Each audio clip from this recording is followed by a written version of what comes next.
Magandang araw mga kaibigan. Dalawang topic natin ngayon. Una, yung programa ng gobyerno, DSWD, yung walang gutom restaurant. Okay? Ang concept nito is mga nagugutom na Pilipino, papakainin nila ng libre.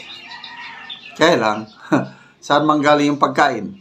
Yung mga tira-tira ng mga hotels at mga restaurant.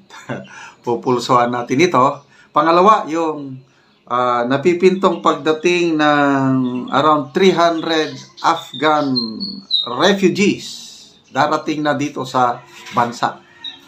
Pupulsuhan natin, ano ba ito? Makakatulong ba sa atin o malalagay tayo sa alakanin? Okay, unahin natin yung tungkol sa pagkain. Ilang araw bago magpasko, pinakain ng DSWD ang mga nagugutom na pamilya sa Metro Manila. Pero hindi ito ordinaryong Christmas party. Binuksan na kasi ng Department of Social Welfare and Development ang walang gutom kitchen, ang kauna-unahang food bank sa bansa. Dito idodonate ng mga restaurant, fast food chain at mga hotel ang mga sobra nilang pagkain para sa mga nagugutom. Sa itapon lang yung pagkain, maraming nagugutom, ibagsak nila dito. Kami naman ang magsisigurado na yung mga nagugutom nating kababayan makakakuha ng pagkain araw-araw. Tira-tira yun. Yan, cereal to ka. Diyos ko, bilyon-bilyon ang pera nyo. Tapos ang ibibigay nyo lang sa mga Pilipino, tira-tira sa mga hotel at fast food chain. Diyos ko, Ginoo ko. Nag-inisyatibo pa kayo. Pero humingi lang naman pala kayo ng tira-tira doon sa mga restaurant at fast food chain at yun yung ipapakain nyo sa mga Pilipino. Iba din. Pati nyo providean niya ng sariling budget. Diba? Bakit kailangan pa na yung excess ng mga restaurant at saka fast food, diba? Yun yung ipapakain nyo, tira-tira. Diyos ko, tignan nyo mga lods, no? Gaano kaliit ang tingin nila sa mga Pilipino. Okay, so ano sa tingin nyo? Anong komento nyo yan? Maalala ko sa Amerika, bawal yung ganyan eh. Mga restaurant, hotel, itatapon nila ang tira-tira. Hindi pwedeng ibigay sa mga homeless. Yan po ang sa Amerika. Well, hindi naman tayo Amerika, Pilipinas man tayo. I don't know kung maraming nagugutom. Correct. So instead na itapon, ipunin na lang at ibigay sa mga nagugutom. In a way, parang maganda rin. Okay?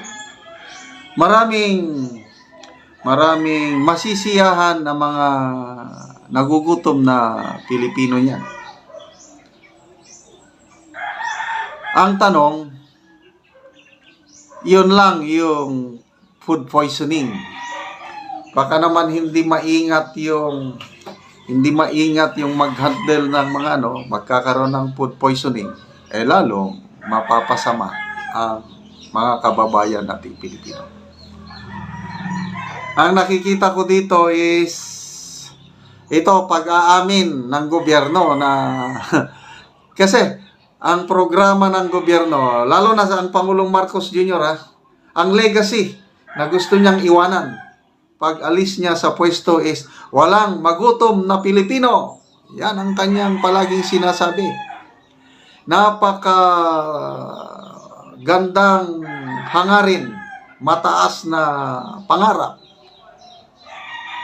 By the end of his term, gusto siyang maalala na ang Pangulo ng bansa na sa kanyang panunungkulan, walang gutom na Pilipino. Magtatatlong taon na siya, dumarami ang bilang ng nagugutom na Pilipino. Yung latest survey ng SWS, parang September ata yun, third quarter. Padami ng padami ang nagugutom na Pilipino. Ibig sabihin, WAIPEC ang kanilang anti-poverty or hunger reduction program. Yung Presidential Advisor on Poverty Alleviation, si Mr. Larry Gadon, ano bang ginagawa niya? Magkano ang sweldo niya? Yung estimate, abot mo sobra 4 million a year ang sweldo ni Mr. Larry Gadon, Presidential Advisor on Poverty Alleviation Program. Yun po ang So, comment nyo ko, no? Okay ba?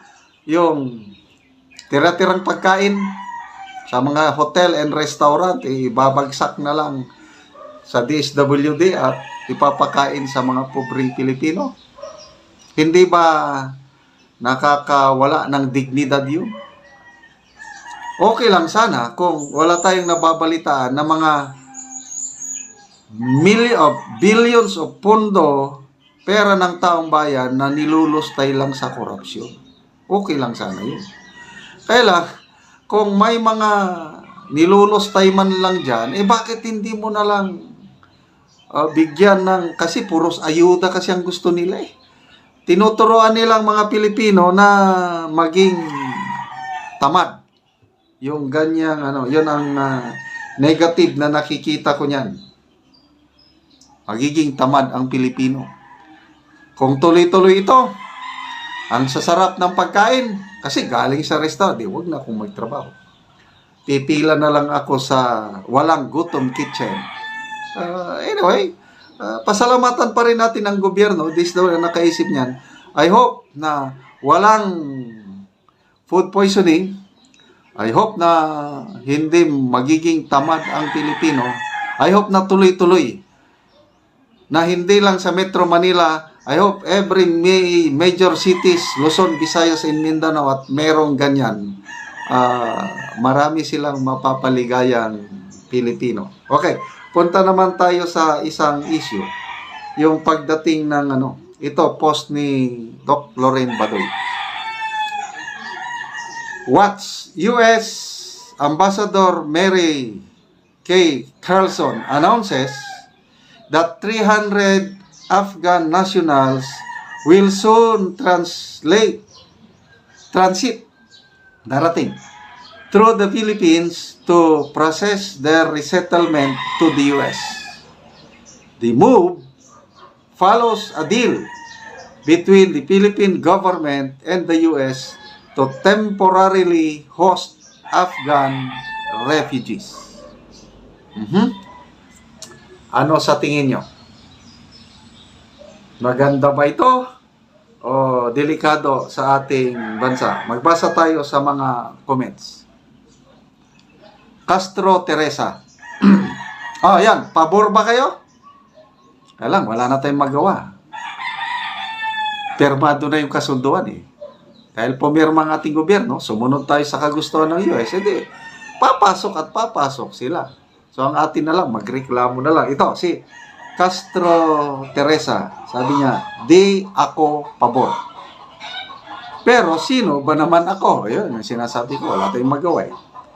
Nakakalungkot talaga na kaming mga OFWs, gusto man namin magretiro, pero sa dami ng problema sa ating bansa sa korupsyon, nagtitiis na lang yung ibang mga OFWs na manatili magbanat ng buto sa ibang bansa. Halos wala nang special gatherings na makasama ang pamilya namin, lalo na ngayong Christmas at New Year. Yung ibang OFWs, lalo na sa service industry, kahit Pasko nagtratrabaho, life is not fair. Sabi niya. Nakakaawa talaga. Caper Miranda. Puro problema dinudulot sa atin ng administrasyon na ito. Iniupo natin para tayo'y pahirapan lang. Nakakagalit. Jones Biray. China has treated us better. And di nila nakita yun. China has more investment and jobs created for Filipinos here than that of the USA. Wala na itutulong sa atin Amerika lalo na nung pandemic. China unang nagbigay sa atin ng vaccine. And now this, anong benefits natin sa US para gumawa ng ganitong kalaking pabor sa kanila? Yung EDCA sites, siyam, walang renta, libre lahat yun. Kawawa ang Pilipinas. Pag nagkagera, damay tayo kasi nandito ang base militar ng Amerika. Ay, nako. So, lahat na lang. Adonis Mora Hilario, sabi niya, lahat ng gusto ni Uncle Sam, binigay na talaga ni BBM. No wonder na kayo. Pilit nila sinisira si BP Sara dahil yan din ang gusto ni Uncle Sam. Last na lang, John Carl Monillo. Okay lang, basta sa Ilocos, sa bahay ng mga Marcos, ilagay. Okay, so Merry Christmas and Happy New Year sa lahat.